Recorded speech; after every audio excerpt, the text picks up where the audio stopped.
Okay. Good morning, ladies and gentlemen. This, I guess, is one of the last sessions of the NED. And I do hope that people behind can hear me. Can you please confirm? You can? Okay, that's good.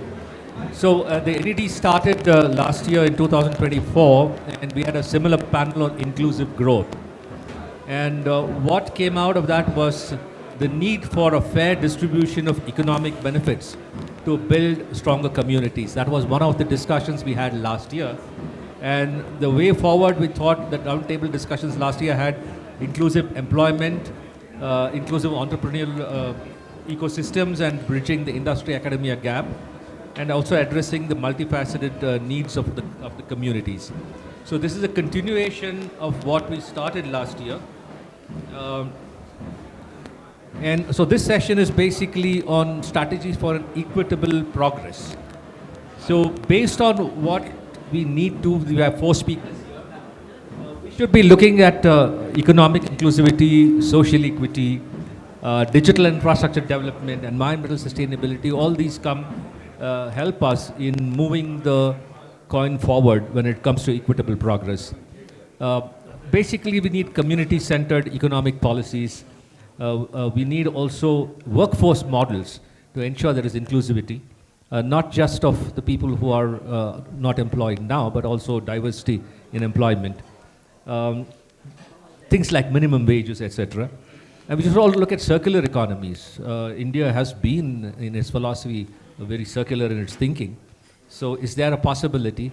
And not forgetting the environment, could there be green jobs for all? Or will all jobs be green? Not a question of greenwashing, but genuinely. And what can we do for financial inclusion and economic mobility? These are the things that we are looking at. And for all this, the basis, how do we leverage technology like AI, etc., that we spoke about? So like I said, we have 4 speakers. We have Areti Siani, have I pronounced it right? The Chief of Mission, United Nations High Commissioner for Refugees. We have Mr. Vijay Bhaskar, additional full-time member of the Tamil Nadu State Planning Commission. Mr. Giridharan Ramasubramaniam on my right, who is the Chief Operations Officer of Ramco. And Dr. Tash Takekara, who is now known by his elephants, which we saw outside, which was really nice looking. So he's the director of the Real Elephant Collective and trustee of the Shola Trust and member. So due to paucity of time, I'm not going to talk about the CVs. You can read them there. And also, we will not start with any, formal opening statement. We'll just jump into some of the questions we have, and they will weave their ideas into it. So let me start with Mr. Vijay Bhaskar. So you're part of the State Planning Commission. Tamil Nadu has been a leader in social welfare policies. We have done well. So what are some of the key policy interventions that have successfully fostered equitable economic progress in the state? And I'll add one more thing, without draining the resources of the state. Are we audible? Is it okay? Yeah. Okay, probably I think we are not able to hear them. Sorry? Thank you. I'm not sure it's a good thing. Anyway. Just 1 minute before we go to you. I forgot one important thing. Ms. Nisha, we would like to say a few words because I understand you're involved in a lot of community development in the Nilgiris as an SP. So before we go to our questions, would you please come and give us your idea of what you're planning to do so that we can dovetail our efforts also to what you're doing? Because if you are together, probably it's a bigger bang for the buck. Yes, sir. So good morning, one and all, and good morning dignitaries on and off the dais and all entrepreneurs.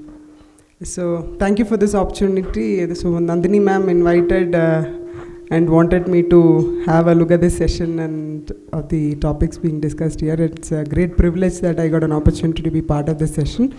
So as this session is with regard to inclusivity and citizen-centric approach and all, I would also like to add something that from the police side, from the administration side, that we are doing in Nilgiris district.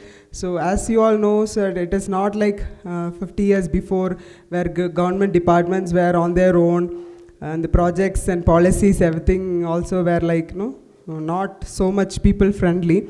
So nowadays, including police, so all the government departments are working for citizens, and we are launching also a lot of initiatives which are too much people friendly. So I'm proud to say that in Nilgiris district also, we on behalf of Nilgiris district police, we have launched a citizen centric initiative which is terminology, which is called as Uru Tedi Kavalar.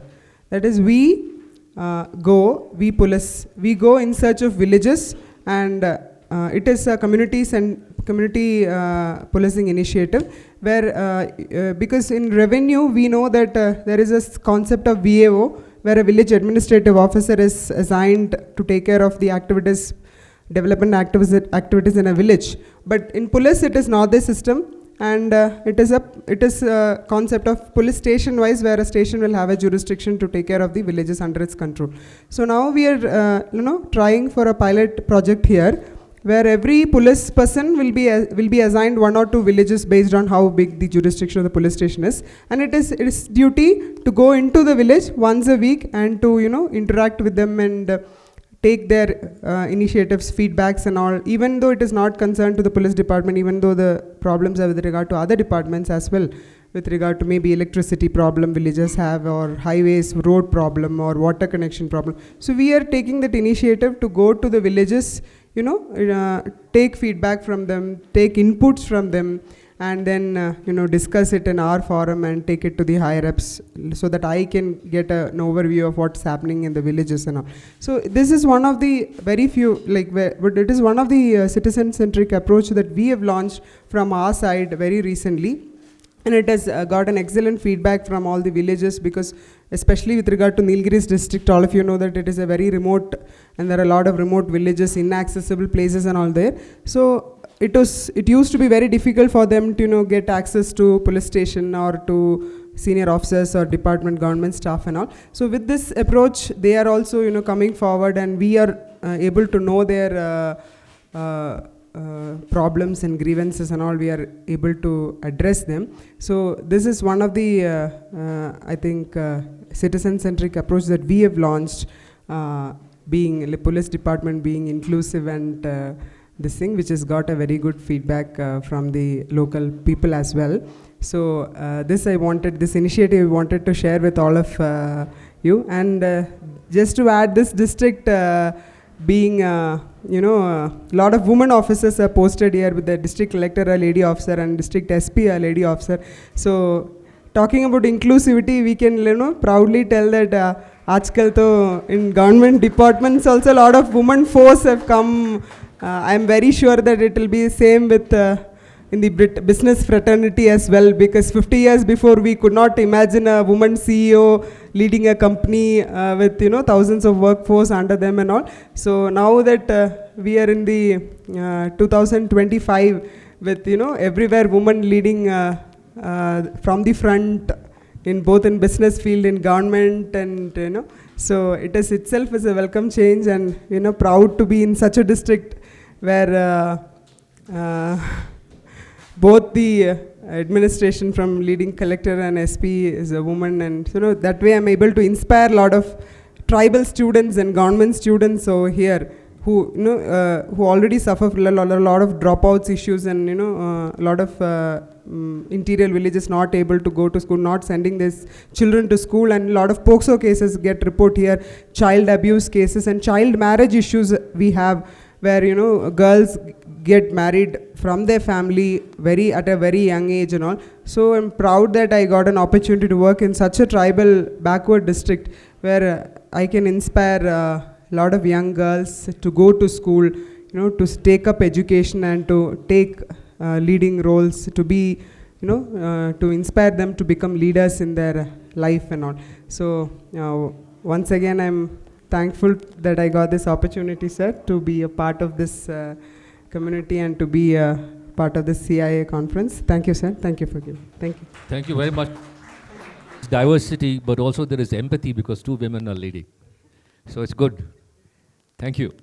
Yeah. So we get back to your question, Mr. Vijay Bhaskar. do I repeat the question or you remember what? Maybe you but won't repeat it for the sake of the Yeah, audience. what I asked is, Tamil Nadu has been a leader in social welfare policies. What are some of the key policy interventions that have successfully fostered equitable economic progress in the state?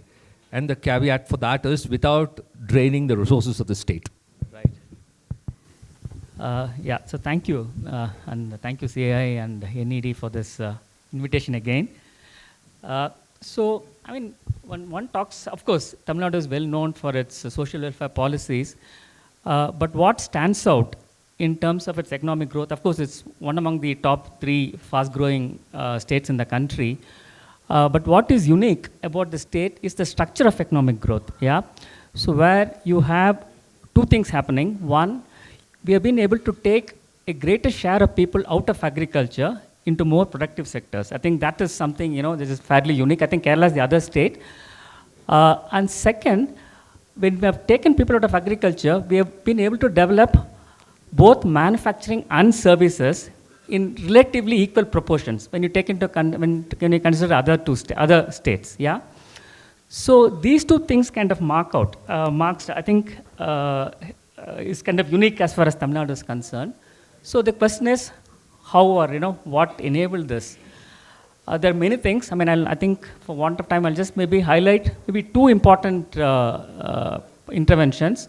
One is, I would say, is broad-basing, democratizing, whatever the term you want to use, education. Yeah, I think that has been kind of fundamental to what we see in Tamil Nadu, one. And the second is the idea of social norms.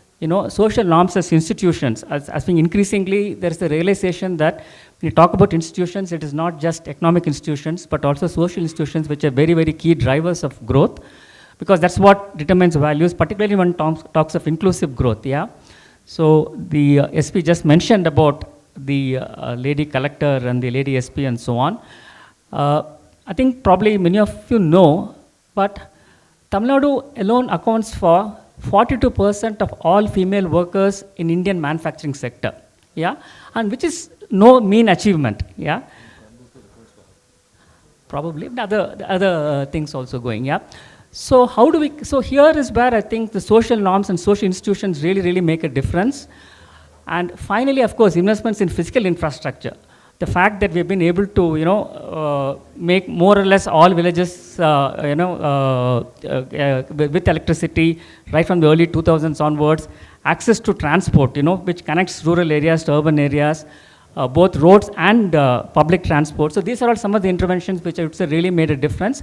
One can think of various smaller interventions. So making sure that institutions for industrial development, like be it SIPCOT, be it SITCO, be it TITCO, they all kind of delivered when they really had to. I think that's another thing that we need to kind of take on board. Why and when they delivered, probably there's something, that's a taller thing. I can take it up later. Thank you. Thank you. Yeah, I think Tamil Nadu has a DNA which is good for us. Let me now get to the other side of the table and ask Tarsh. How do we balance ecological conservation efforts with the economic needs of the indigenous and marginalized communities who depend on the forest resources, since you're a forest guy? Because there's always a argument that you're depleting resources, at the same time you have to ensure that those people live. And there's an argument of the man-animal conflict of people occupying forest land. So how do we kind of bring this together? Thank you, Mr. Ranganath. I just have a little quote I want to read out first to give some context of the people and Nilgiris as a space, because I think that is quite exceptional. The Nilgiri mountain block stands forth not only as a divider of winds and waters, but also as a divider of races and people, or viewed in another way, as a pillar marking their point of contact, just as it marks the point of union of the greater mountain system of peninsular India. Around its base, from the earliest ages, contending tribes and nations have struggled. The indigenous people of the Nilgiris were not subjected to any of the Brahmanical religious influences and are perhaps not from the same stock as the rest of the Dravidian races of South India. This is from a letter by John Sullivan in 1819, which I think is important when we think of the people of the Nilgiris, because who are the people of the Nilgiris is often forgotten. If you think of the indigenous people, there are maybe 5, 6 groups. They're wrongly classified to date. Everybody thinks of the Kurubas, but the Kurubas themselves are different ethnic communities among themselves. These people are completely marginalized. They form less than 5% of, maybe 8% of the population at most of the district. And everybody's forgotten them as the original inhabitants of the Nilgiris. Right? This is the key kind of first preface that we should all remember. Even when we talk of local people in the Nilgiris, nobody is really talking about the indigenous communities. It's only the migrant communities who have assimilated over the last 200 years. But the question of the tension between conservation and these people, I have to say, I think there is none. These people have been the traditional stewards of these landscapes for centuries, millennia. They have sustainably used resources always. It is more a general public who have come in, the link to markets, outside influences that is causing pressure on these ecosystems. It is not these people. And I'm going to take a step further, and this is kind of walking in slightly dangerous waters. Most pundits from my own field of wildlife conservation may disagree with me, but our fundamental model of conservation, where we think we are going to set aside land for nature while we are free to destroy the rest, is problematic. The idea that we created protected areas and removed people from them entirely is problematic. Those protected areas today are completely taken over by invasive species and are completely unusable for animals. More than 50% of every forest in South India is taken over by toxic invasive plants that is no use for animals or people. Their livelihoods of collecting honey, tubers has been significantly affected. Right? So the model of conservation itself has to change. We have to see this world as a whole earth. There will be certain areas that are largely for nature with very minimal human interference, but some human interference, kind of stewardship and management practices that have been in place for millennia should continue. And there are other urban centers that are largely for human beings, but even there, we need healthy environments. Right? That the forest department is only concerned about forests and nobody is concerned about the health of a city really, or the health of agricultural landscapes, is a fundamental problem in the way we have organized our society. We need drastic change. All of you leading big companies are very well aware of certifications and having healthy environments, work environments, green spaces in your companies. But we have not translated this into healthy environments in our cities, in our living spaces as human beings. So I go back. The problem, I think, there is no challenge really between indigenous people or local communities as much. It is outside influences that are extracting things from natural landscapes that is causing all the destruction. All the tribal people together have caused way less destruction than industrial processes and large-scale diversion of forests across the country.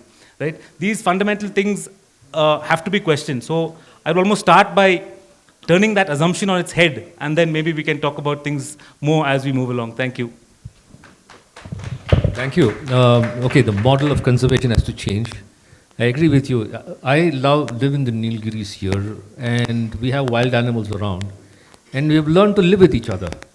They know us, we know them, although they are wild, they're leopards and all that coming from, but it's a way of living, not getting rid of them. And we did find somebody from the village said, no, we can't have this around coming, and we would like to sort of get rid of it. So the little community there was up in arms, saying, no, it's their land, we are sitting on it. So we should be welcoming them. So that's how it is. Now let me switch to this side of the table now. ESG and sustainable business practices. I've been looking at this for a long time, but most people don't know the S of sustainability or the E of ESG. And yet everybody talks on every platform about these two things. Now whether at all it is really workable, I don't know. And I read an article about this saying that this is a very Western concept because they want to pay for their sins. You destroy everything and then you pay for your sins by talking ESG. Whereas in India, we've always been a circular economy. We've looked at things, we've looked at living with nature, to be one with nature and having, like what Tarsh said, to take everybody along. But having said that, we still are, in terms of industry and commerce, we are being fairly westernized. We have adopted the concept. So you are coming from Ramco Industries. So how is Ramco integrating ESG, which is environmental, social, and governance, society and governance, these principles to ensure equitable business growth? I'm not talking of Ramco's business growth. I'm talking of equitable business growth. How do you ensure that, Mr. Giridharan? Thanks, Mr. Rangnath, and thanks for context setting. And before I put forth my points, I would like to compliment a fantastic arrangements for the last 3-4 days, which we have been thing, and we should compliment CIA and Nilgiri Economic Dialogue. A big round of applause.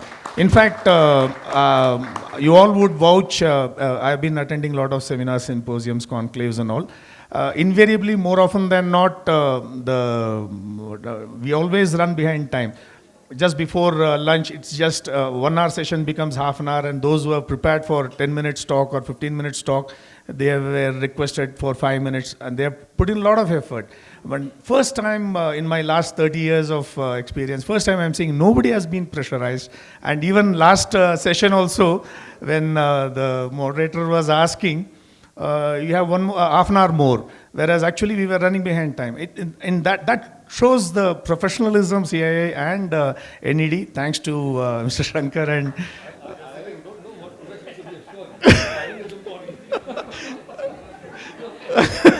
Anyway, in fact, I have taken a minute extra. In fact,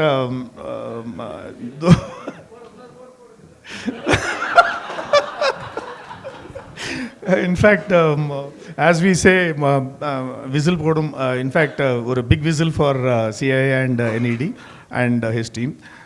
Jokes apart, in fact, I would not stick to my company, what they have done, but all said and done. In that ESG, in fact, it's all in the policy, it's all in papers.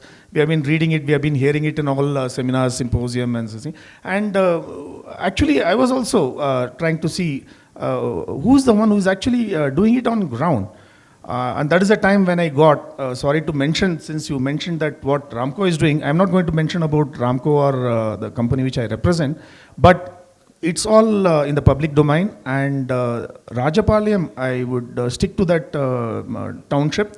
Rajapalayam Master Plan 2041 has been approved and it is gazetted under Amrit scheme. And as late as 24th of January 2025, Prime Minister has handed over the decarbonization and Rajapalayam Master Plan to Ramco Community Services to develop Rajapalayam into a smart decarbonized this thing. It is all in paper, it is all in this thing. I don't have to advocate for it. And I just would like to touch upon the aims of this decarbonization. In fact, off the record or off track, like I was sitting and listening to one debate competition on some decarbonization or green economy and all. One small boy, he was mentioning about, you see, we have to decarbonize. Carbon is like poison. Wherever you see carbon, wherever you see the word carbon, don't buy that. Don't use carbon. Carbon is poison. I was taken aback. In fact, it has taken that deep that decarbonization means remove carbon everywhere. And chemically, carbon, for those who know, carbon is one of the best compound which we have in all the elements. In fact, the misconception and all. So coming back to this Rajapalayam master plan, this is one of its kind in whole of India, and the government of Tamil Nadu has taken the lead, and they have told this model template to be emulated to other smart cities or other model towns which are envisaged. I think 42 have been earmarked. And yesterday when I was talking to Dr. Montek, he was asking me what ails this. I was off the cuff making a remark that it is implementation part. But in his evening address, he mentioned it is not the implementation, it is a bad design.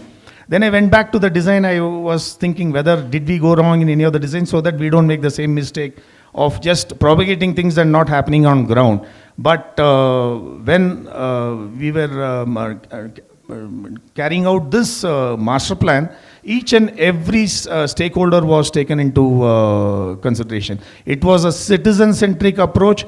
I was requesting Mr. Ranganath, I might contradict or I might be on the devil's advocate to ask some of the speakers who spoke about democratization of the policies and all that.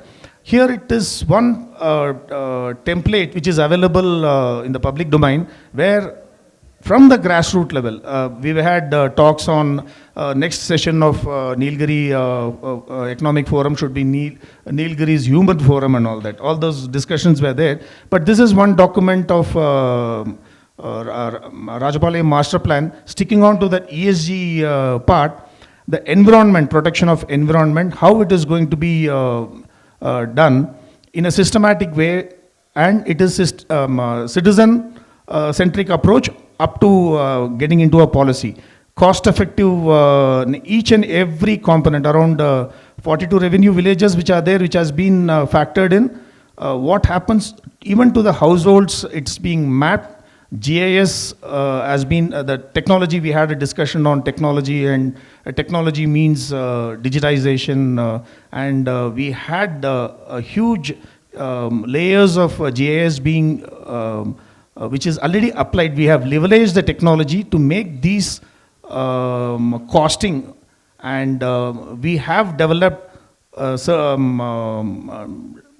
will be in the process of making DPRs, and we have been made the project management unit. This is the first of its kind to see how we can dovetail the general public's aspirations to the government policies. I will come to the aims, if I may have to read out those aims on the ESG part.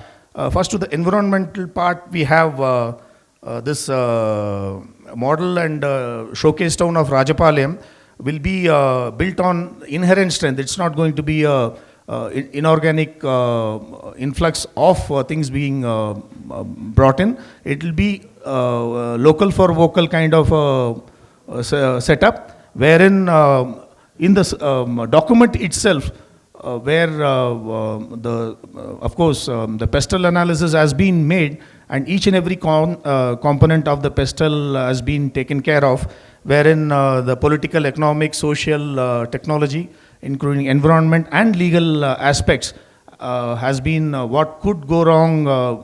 There had been brainstorming with devil's advocate being there to say, trying to make it as foolproof as possible, because it's going to be the first of its kind in India.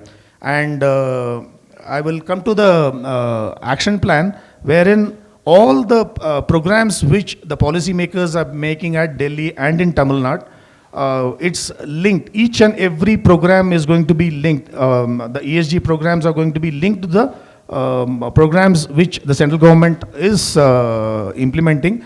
And we have information asymmetry, and we are trying to break the silos and trying to bring in the seamless transformation, the communication between different layers. That is one such thing. And I'll just give you a small example for those people who had come to Virudhunagar. You please visit what is called the Pandalgudi Eco Park. It was an abandoned limestone quarry. It's a site to be seen. Those photographs are there to be seen. It is there in the net also. 800 acres of Pandalgudi limestone quarry, abandoned quarry. 2020 it was inaugurated by the Honorable Chief Minister. Now the target is to plant 1 million trees. In 2024 December, we have crossed 1,000, that is around 5 lakh trees have been planted. And all those things which were native species have a homogeneous organic cohort of flora and fauna. Everything has been catered for in that Pandalgudi Eco Park, wherein another 500,000 more trees are to be planted in the coming years, wherein that entire area, it's going to be an eco zone. There is a beautiful lake which is being created. I would request all of you to go and have a look. And those who come to Rajapalayam, there is a Sanjeevi hill which is there. That's again going to get converted into a beautiful eco park, removing all the exotic and invasive species like what he was mentioning on lantana and other invasive species. Here you are going to have a new a carbon sink there which is being created in Rajapalayam. These are the two examples. We will come to the other things of watershed management and solid waste management, which are also the part of the master plan. I'll come to that bit later.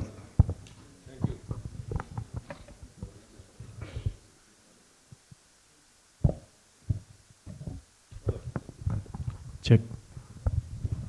Yeah, okay. Before I go to Areti, one question to all of you who are running businesses, etc. We speak about ESG. Tell me, how many of you have taken a feedback from the society around you, whether they have benefited, whether they like you or they don't like you? Please raise your hands. How many of you? No, each one of you in your own area of operations have gone to the society around and asked them, have we benefited you in any way? Then what are we talking about ESG? The first thing that we do is to measure where we are. So I think we should put these down as CII and NED, we should drive some of these practices. And CII and the wider things should also do that, saying that give them a certain measure of how to go about the society asking, how to go about looking at governance, how to go about looking at environment. And environment and governance may be a little easy because if you don't do the right governance, somebody comes behind you with a stick. But society is more spoken of than this thing. So having said that, let me come to you, Areti. She is the United Nations High Commissioner for Refugees. In this day and age, if you're the ruling party of any country, we don't like refugees.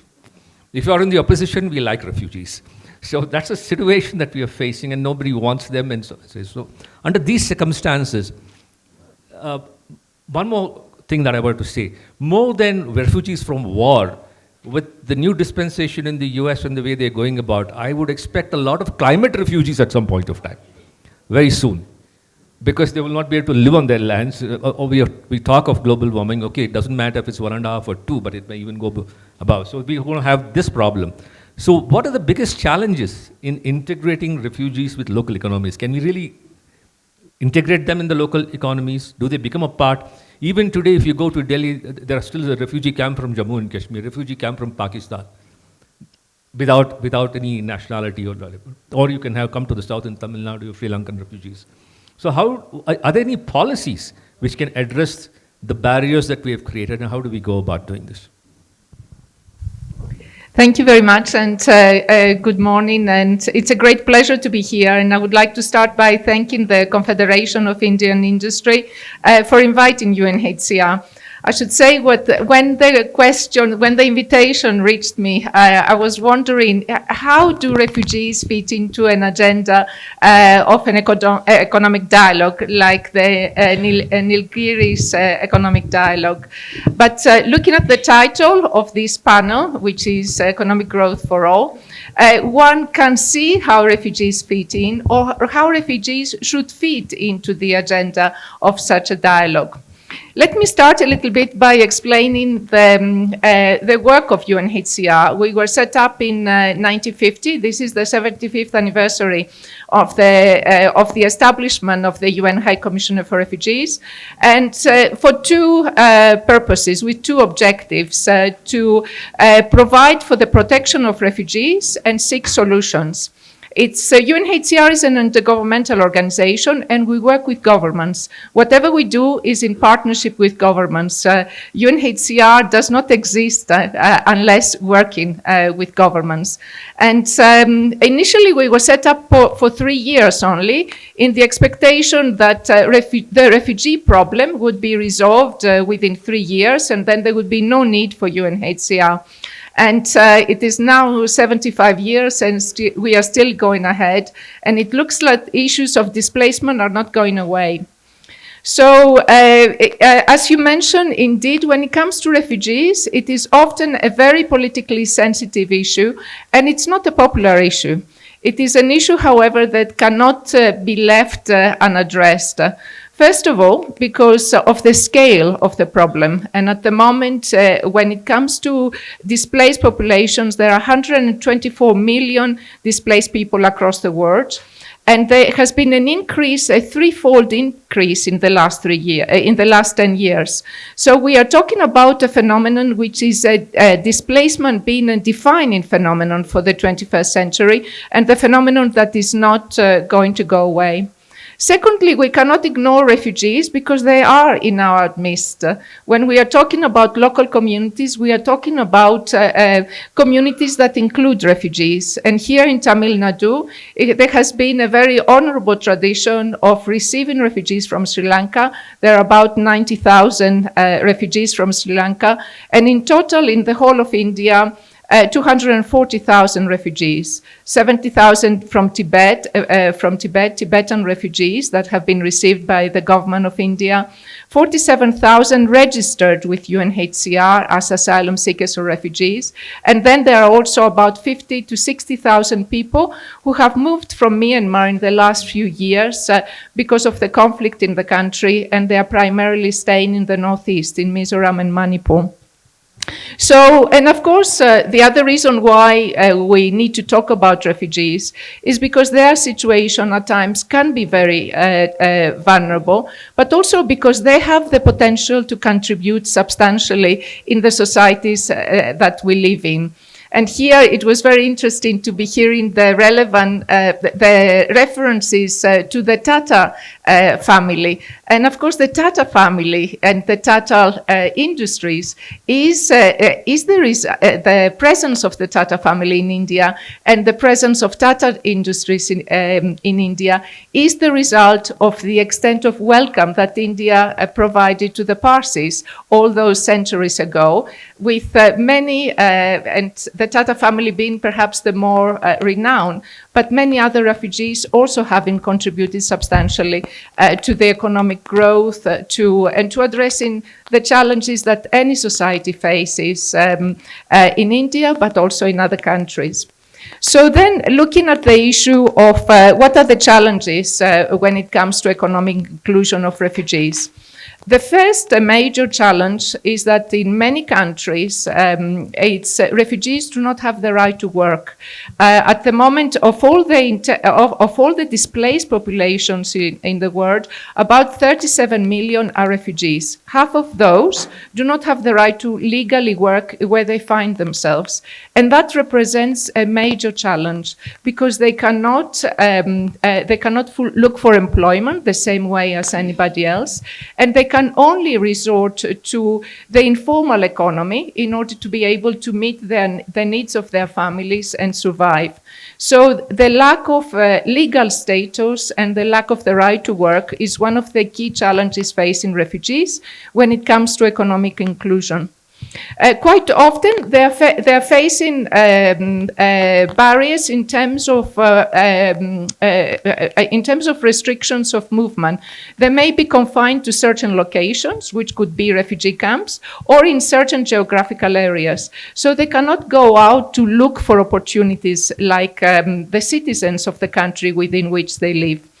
Lack of documentation is a fundamental challenge because often they do not have the documentation that enables them to access the services. And this becomes more pronounced, for example, in countries such as India, where in order to access services, there is a need for a digital identity. Without a digital identity, it's not only they cannot access, let's say, opportunities for skill development or for learning or for education, but even their children who have an established right, for example, to basic education under the Indian constitution, they cannot access to school.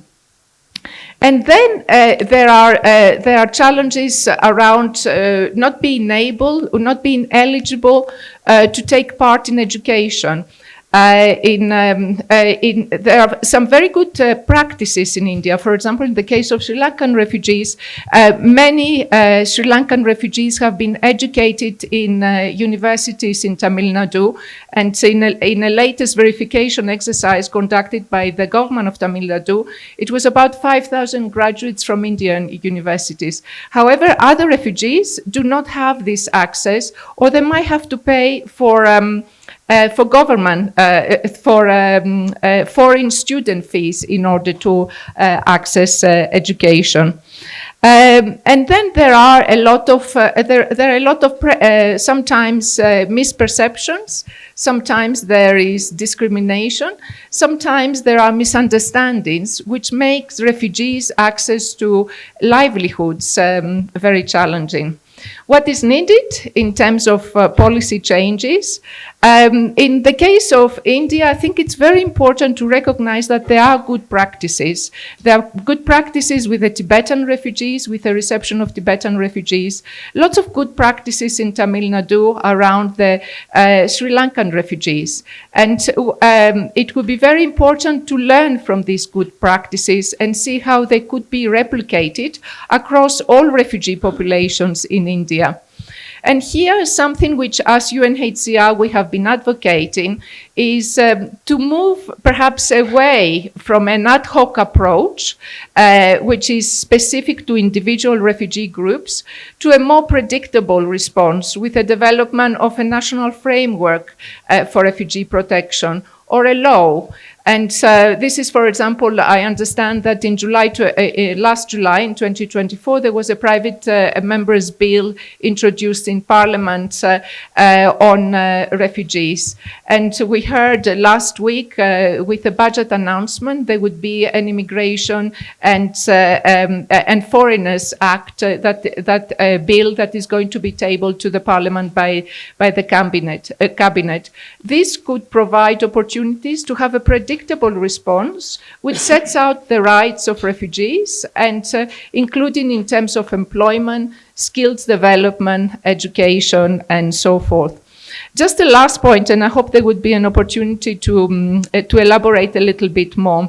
It is when talking about refugees, and from a UNHCR perspective, because we are first and foremost a humanitarian agency, we usually provide a humanitarian argument why refugees should be assisted.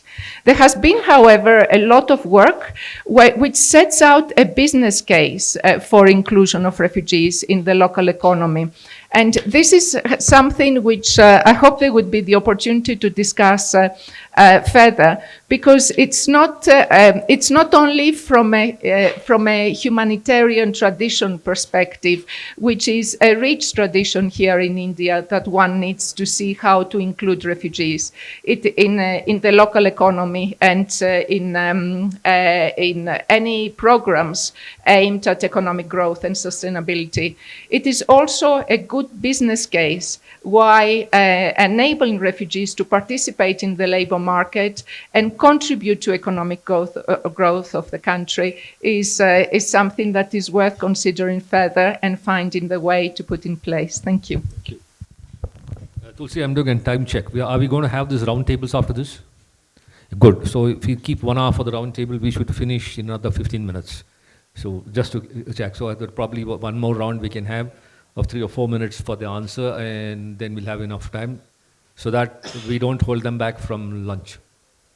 Okay? Okay, let me get back to Mr. Vijay there are a lot of people from the education sector out here, the skilling sector. How can state planning address the gap between education and employment, ensuring that marginalized communities have access to future-ready skills? Having said that, I've been involved with CII in the skill and education sector for, 20 years now. It's one of the most regulated sectors. Education and skilling is slightly different now. And it's focused on dishing out numbers. We have skilled 100,000 people. With what skills? Where is the job? So how are we matching the requirements that industry or commerce or services have? And how are we getting the marginalized societies or communities to have access?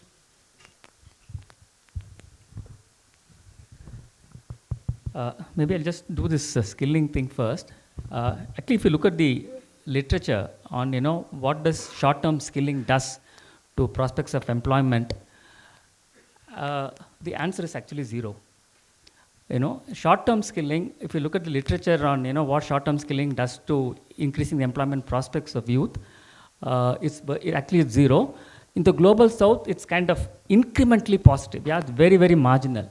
So the first thing that I'd like to point out is short-term skilling programs are not going to kind of work much unless you go, emphasize basic education, the quality of education, both at the school level and then at the tertiary level. Yeah, And again, there are good models to go by. I mean, you have Singapore, you have Taiwan, you have Korea, you have China. All of them emphasize basic learning, yeah? And unless you build, I mean, of course, always skill sets are going to be redundant with the way technology is kind of transforming so rapidly. So the key thing is to enable, I think this has been said earlier, which is that youth should be able to learn new things, right? I think that's an important thing. And that comes from actually strengthening the quality of our education. I think so short-term skilling, I think it's not going to be much of an impact. But having said that, see what has happened here is, especially if you take technical education, for example, the last thing a good engineer would want to do is actually teach in an engineering college. Yeah. In terms of actually getting incentives to get good quality teachers into our institutions, that is going to be the big challenge. And it is to circumvent that, I think, all the schemes like Nan Mudalvan, all those initiatives, getting industry to, tie up with educational institutions, all these things are coming up on what I feel is not particularly a solid base. All these things will work much better if the base is actually strengthened. And it is there, I think, some initiatives which we're trying to do is, again, it's a long way to go, like, using this non-modern program at the primary school level, Ilam Thedi Kalvi to compensate for learning losses during the pandemic. And, these are initiatives we're kind of doing. And right now, at least as part of the Planning Commission, what we're trying to do is that emphasize this outcome-based learning, both at the school level and at the college level. We're trying to identify appropriate indicators, which can be used to kind of measure at the state level as to what a good learning outcome for a child in class 5 is, class 8 is, class 10 is, and so on. And of course, at different disciplines in higher education. Again, it's a long way to go, but the key thing is to strengthen the quality of education. I think that's the most important thing. Thanks. Thank you. That was nice to hear, because we were also talking about the same issue where strengthening should be done at the primary school level, where vocational training should be a part of this, and that's when they pick up skills, and not everybody has to go to a university. In the sense that along with your normal, you also teach them how to do things. So this is an important part of what we should be in terms of education. We find that students just sort of learn by rote, write an exam. I've been involved in very marginally in one of the government things called Ennumeratum. The NGO which is doing, I've been part of it from the beginning. So it's foundational literacy and numeracy.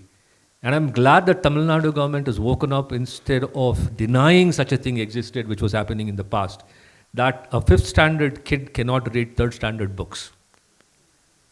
So the last 1 year has made a lot of changes. It is not teaching children, pick the point up, it is teaching teachers how to teach numeracy and literacy in terms of whatever spoken language, written language, and mathematics. So it's important that we get the right teachers. Also the problem is, like I was telling somebody yesterday, teaching was a passion one point in time, it's a profession if you don't get any other job now.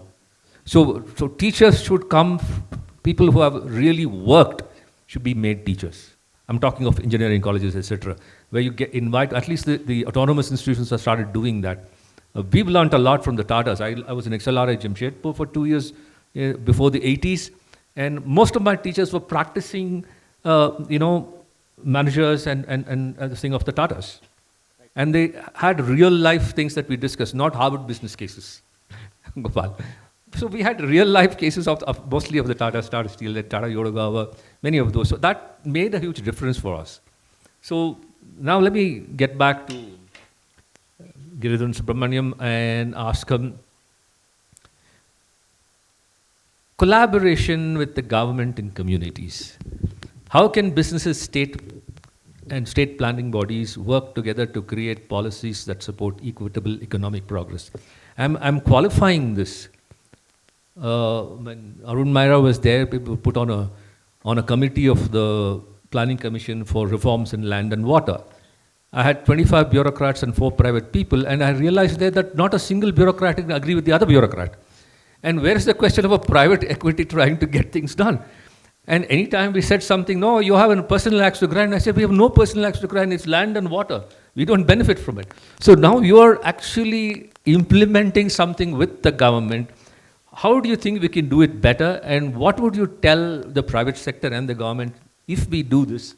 and stop, like I'm quoting an IAS officer of Tamil Nadu who told me long years ago, good that you're talking with us and not talking at us. So how do we stop talking at each other and talking with each other?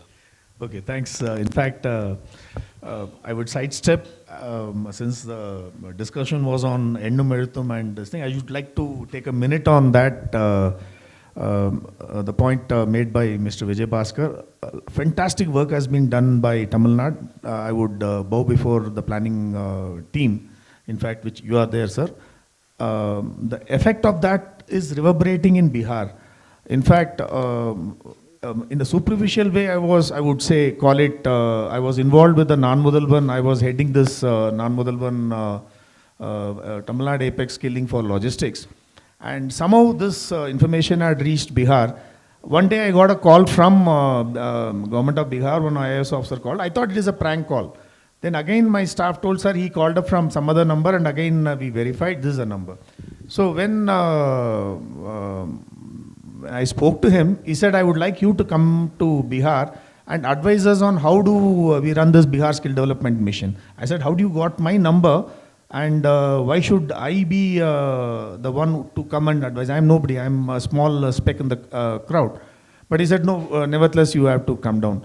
So the point I am trying to make it, sir, is though we always do a retrospection or introspection of things which we do, we always have to pat on our back to say that yes, Tamil Nadu is in the forefront, and every project out, coming out from the policymakers like you is actually the front runner or the flag bearer of the entire country. In fact, I don't know, I am qualified to make such statements in front of such elite audience, but I am seeing it myself. So out of heart, I am telling you, though non-Mudalvan, yes, of course, you mentioned about making without any foundation, but at least we have made a start. So in that thing, even this Nallikali or even this Nandi Foundations thing which you mentioned, I am seeing it myself on the grassroots government colleges which I am responsible for, around 15 institutions, government schools rather, not colleges.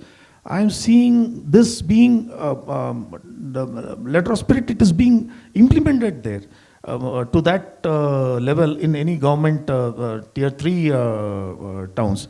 And effort, it will take time. In fact, sir mentioned about the third standard student, fifth standard student not being able to read a third standard. Yes, the report is out. Of course, we have made some progress, but miles to go before we sleep. From some 30%, it has come to 47%. Yes, we can always say 53% of the students were not able to read what a third standard or a second standard, a fifth standard student is not able to read a second standard or a third standard. Yes, the glass, it's how you see, what glass you wear on that. But I'm seeing it, there is a progress. The concept of Arumbu, Mottu and Malar is phenomenal. In fact, we had a session on learning disability, and something that Frankenstein Institute of Israel is something reflecting on the same thing what we are doing it here. We are doing a phenomenal progress in that front, I would. It takes time. But coming back to this government policies, again, I would like to reiterate, a lot of such policies which you make at Delhi or in Chennai, sir, it's not reaching the grassroots level. I can vouch for it because I am there at grassroots level trying to figure out, trying to discuss with the municipal office, trying to discuss with the commissioner, the chairperson out there. Most of the policies, most of the schemes which are there, they are not trickling down to the grassroots level. The fundings which are available, not being, maybe I would call it the communication issue, or I don't know whether there is any political connotation to it. I am not qualified to comment on that. But I am seeing people are still working in silos.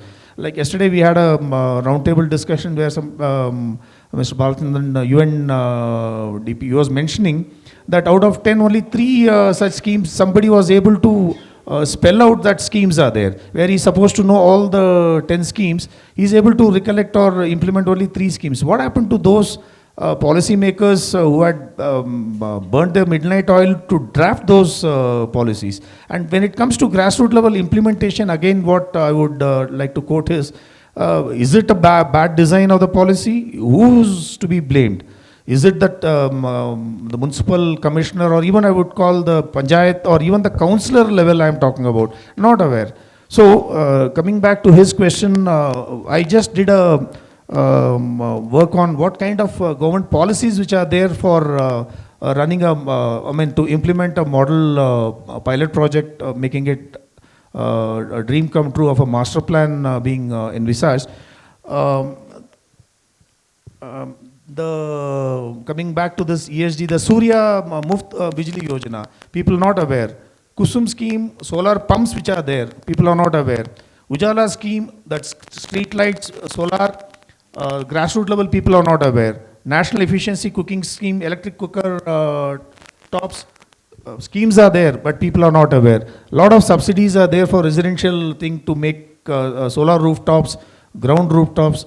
In a small way, we have started picking up the loose ends, threads from these government schemes, at least instead of taking all the schemes and trying to roll out all to the municipal administration. At least these 4 schemes in our small town, we have taken it up as a challenge, and we have started using Amrit Fund, Swachh Bharat Fund. Phenomenal amount of planning has gone into making this Swachh Bharat. People just brush it aside. But a fantastic amount of policy documentation is there, systematic way of how do you draw the funds, what all criterias are there where you can draw funds. Everything is documented beautifully, sir. But in the grassroots level, whether it is effectively implemented, yes, I would still keep my fingers crossed. Not very effectively being implemented. Still, we keep seeing things like so the last point which I want to make is the solid waste management and water waste management are the 2 main projects which we have taken, and we will try to dovetail these 2 projects and try to bring in, open out the floodgates of the central government schemes and the state government schemes so that we see the light of the day. Thank you, sir. Thank you. I'll come back to what you said regarding why schemes or not, but let's go to the other side. If you have time, I'll tell you what. There's not an issue of it being not followed. There's a reason why it is not being followed.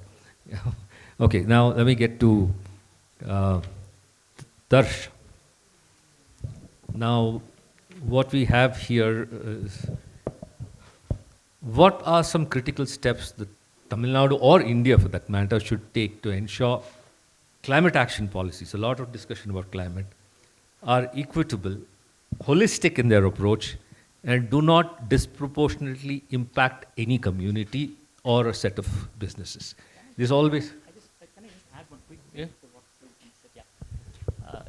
Just to kind of add to, and also in response to what you said about the issues with the dominant understanding of how to manage a forest, to keeping people out is hugely problematic. I completely agree with you. But the other point which you make is to kind of get people in, while on paper, I mean, it looks good, but given the fact there's a huge illegal market, market for forest resources of various kinds, is it okay? I mean, what I want to ask you is that, is this even reversible? The fact we moved them out, which is a huge mistake, but integrating them, given the current market conditions, is it a viable thing, is something that just struck me. Thanks. Thanks. That's a bit of a challenge now with lots of things all thrown in together. Let me try my best to answer it. So I'll start kind of going backwards. The idea is not to move people back into forests. People have kind of been translocated out for the most part. It was called voluntary relocation, but all development was cut off and then they were almost forced out. But the challenge is that they have done certain things to that forest for millennia. We have stopped doing that now, and that those forests are completely transforming themselves in ways which we don't understand. So what were those traditional management practices and how do we continue that? So when we talk of coexistence, what we mean is that modern developed humans cannot live in a forest and elephants and tigers cannot live in a city. But we have to re-envision the world as a gradient of wild to urban, balancing the needs of people and animals at different points along that gradient. Very specifically now on the question of invasives, there is a key kind of lacuna in policy. Invasive species have taken over vast areas, I already mentioned that. The cost of removing, say, lantana from Mudumalai alone is 300 crores. From all of the South Indian parks is about 2,000 crores. From all of India, it's $15 billion. Nobody has this kind of money. right? But there is possibility to create economic opportunity for local communities to start removing this and gaining a livelihood. But the law doesn't allow for it. Senna spectabilis, for example, is a tree. The timber is hugely valuable in the paper industry. There is massive economic profit to be made in removing it. But because the law doesn't allow it, I mean, on the scale of couple of hundred crores for Mudumalai alone, they are giving it on a no profit, no loss basis to private contractors and TNPL to just take it out, which to me is flawed. That funds has to go back into conservation and restoration. You should not be removing this and handing it over. It's not good for even a government enterprise to get subsidized raw material. For that sustainability of that enterprise itself is going to be a problem. So there is a fundamental problem there in the law. So we need to, I don't know how we will change this. It needs an amendment to the Wildlife Protection Act. There are a lot of small changes that are happening, but we need an amendment to the Wildlife Protection Act that, again, sees things much more holistically. I don't know if that fully answers the question, but I'll take a step back in kind of quickly describing our work on the Lantana elephants and telling that story. It's a bit of a mystery. I think people see them popping up here and there. But the backstory is that we started an NGO in 2007, quite a while ago, trying to do all of this, inclusive conservation, promoting livelihoods, removing invasive species. We used to make Lantana furniture, but it was really third-class furniture that only die-hard conservationists were buying. No, it was quite ugly. My wife is a designer from NID. She refused to have any of it in our house, for example. So in 2012-13, when I was in the UK, I saw very high-profile exhibitions being done by a group called Elephant Family. And I pitched them, listen, we'll make you elephants out of lantana rather than these fiberglass elephants. We'll make you life-size elephants out of lantana. And they loved the idea, and that's how this idea came about. So each of the elephants is based on a real wild elephant in the Nilgiris. My PhD was studying elephant personality, so I know 160 elephants as individuals. Each elephant is different from each other. They're going around the world telling their story of coexistence. That there are people in plantation landscapes of Nilgiris who are living with elephants and tigers and a range of other animals.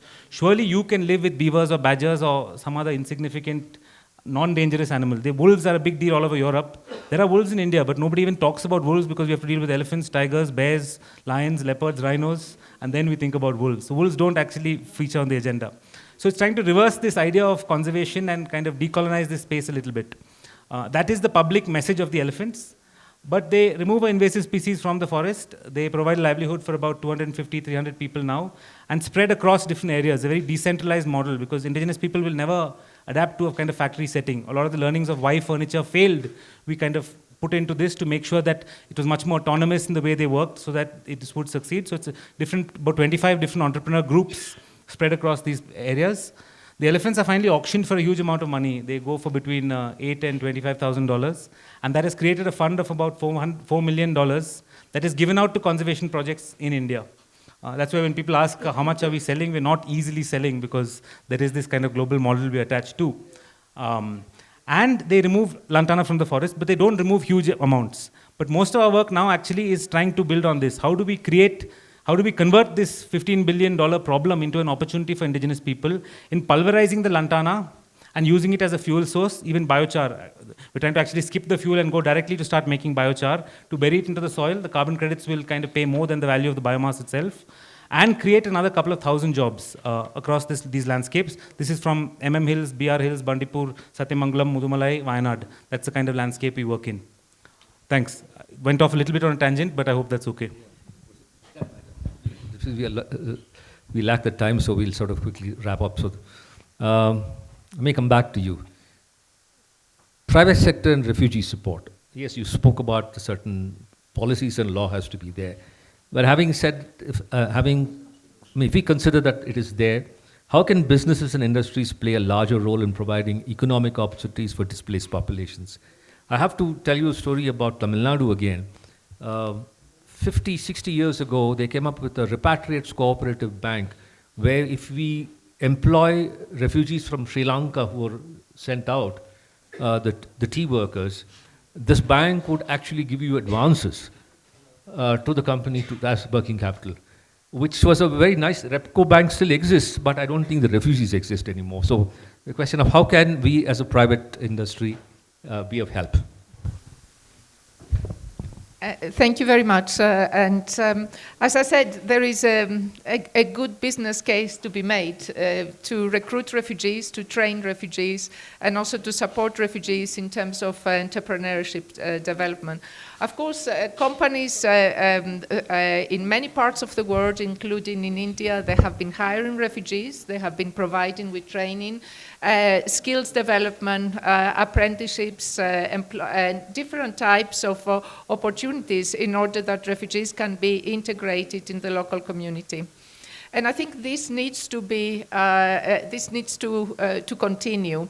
First of all, when it comes to refugees fill vacancies, we are going at the moment through a period of low economic growth across the world.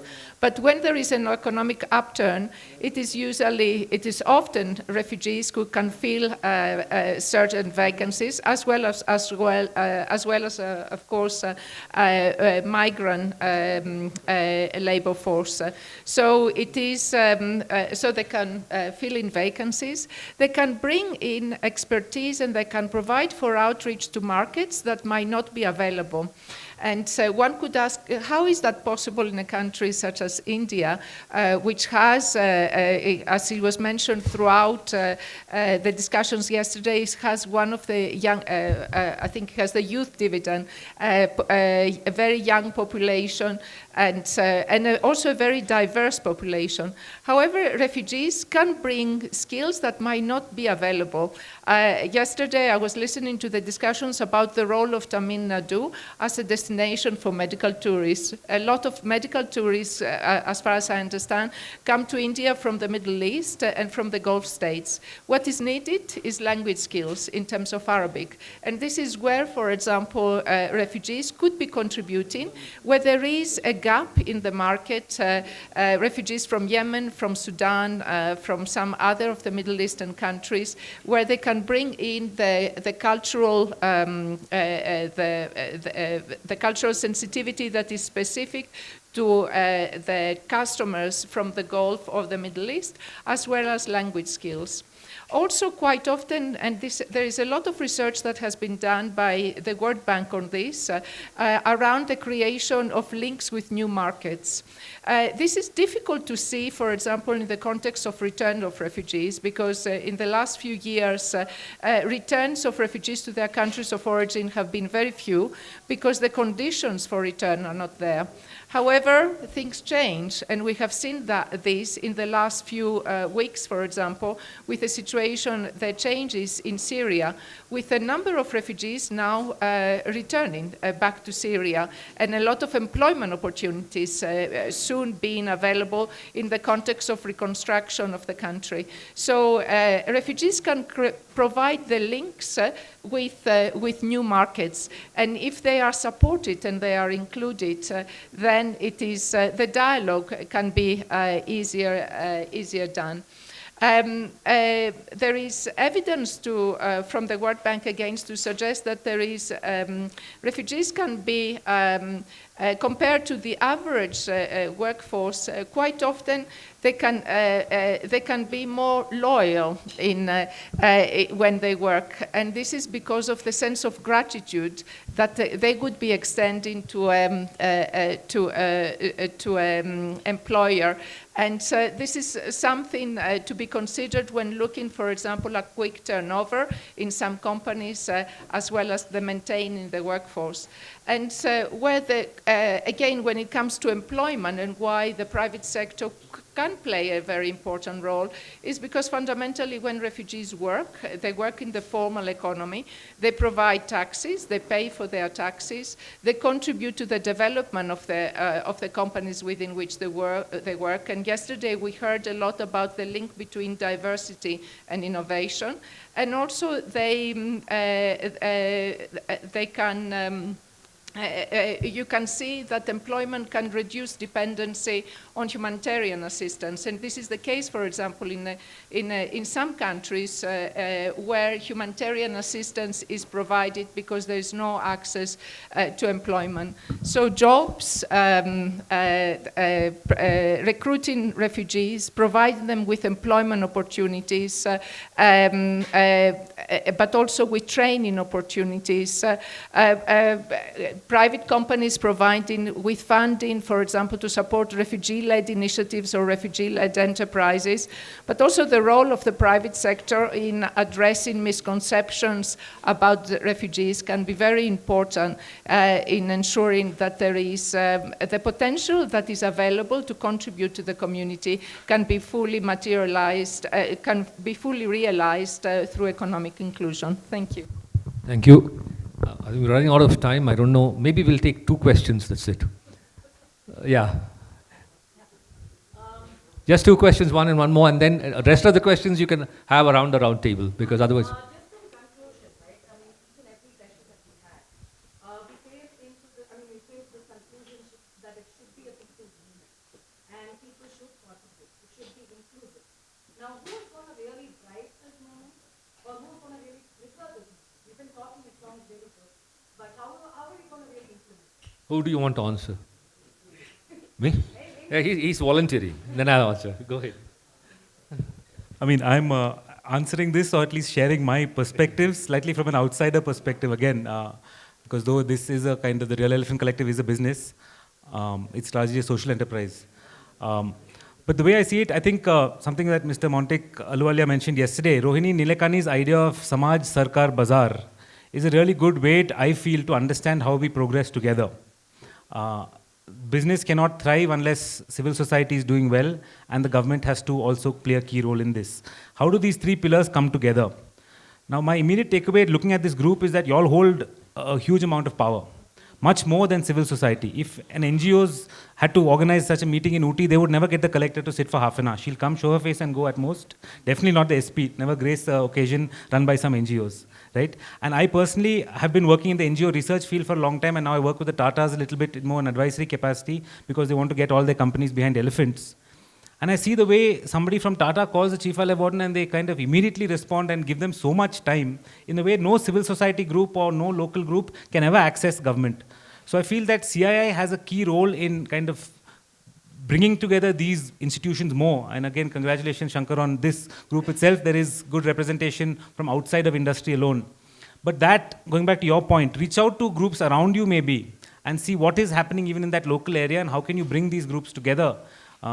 Give basically communities and local people a voice at the table where decisions are made, right, with the governments and companies kind of mediating. I think that would work really well in kind of transformative change.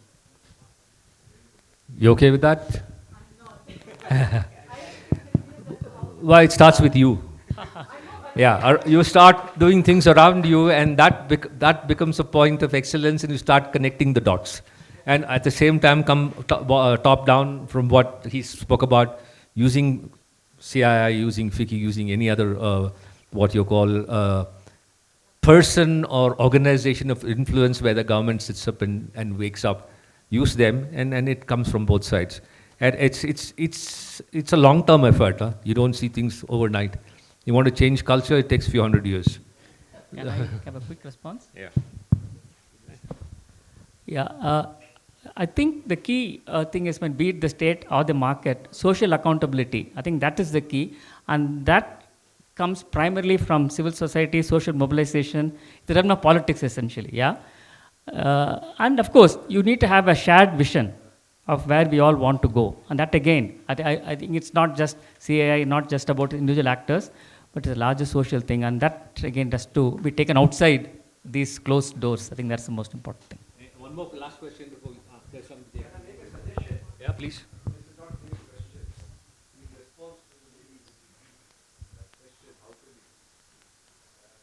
I know of cases. Hindustan Lever at Silvana, Tata Coffee saving elephants. I think that's what we are associated with. And saving the way in Italy. I'm offering, even though I'm retired, and I have any influence there, that they will come and present to you. The next year we will be individually, each company can do something about it. Yeah, it's worthwhile. That's how we go about, slowly. It's a creeping kind of progress that we can. Yeah, go ahead. You had a question?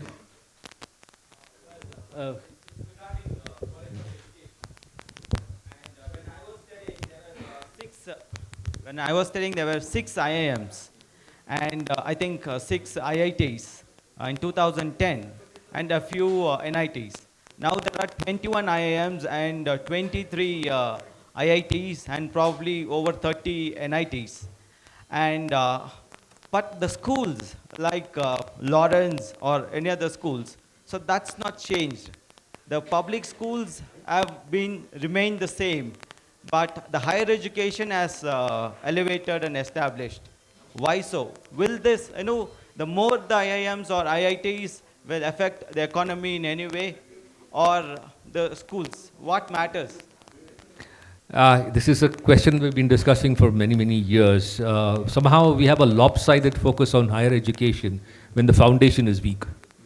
We have to have phenomenal primary education. We have reservations in higher education. First start teaching them at the lower classes and bringing them up to level, because then they don't need reservation. I've spoken to a lot of what you call chambers of commerce of Dalits. I have a sister-in-law who's a Dalit. And they say it's like something that is cast in stone, and they continue with the same thing.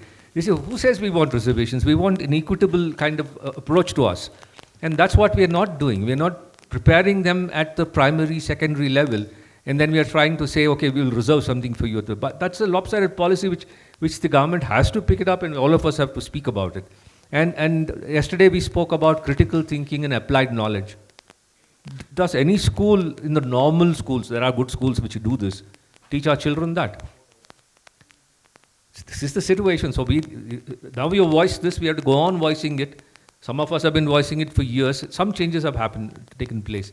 Like Maharashtra, it came up with a vocational university, which was part of the central government's thing. Tamil Nadu is not, but Tamil Nadu has some other good things. One of the things that we have had a problem when you spoke about some of the initiatives, I've seen this is personal, and this is a set of people who are, who are here, and some have worked for the government. If the state has an opposition government, what the central wants to do, the state won't do, and vice versa.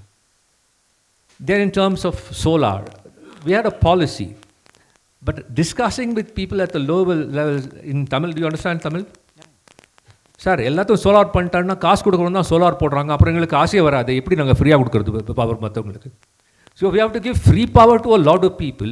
If all the paying customers are going solar, where do we get our money from?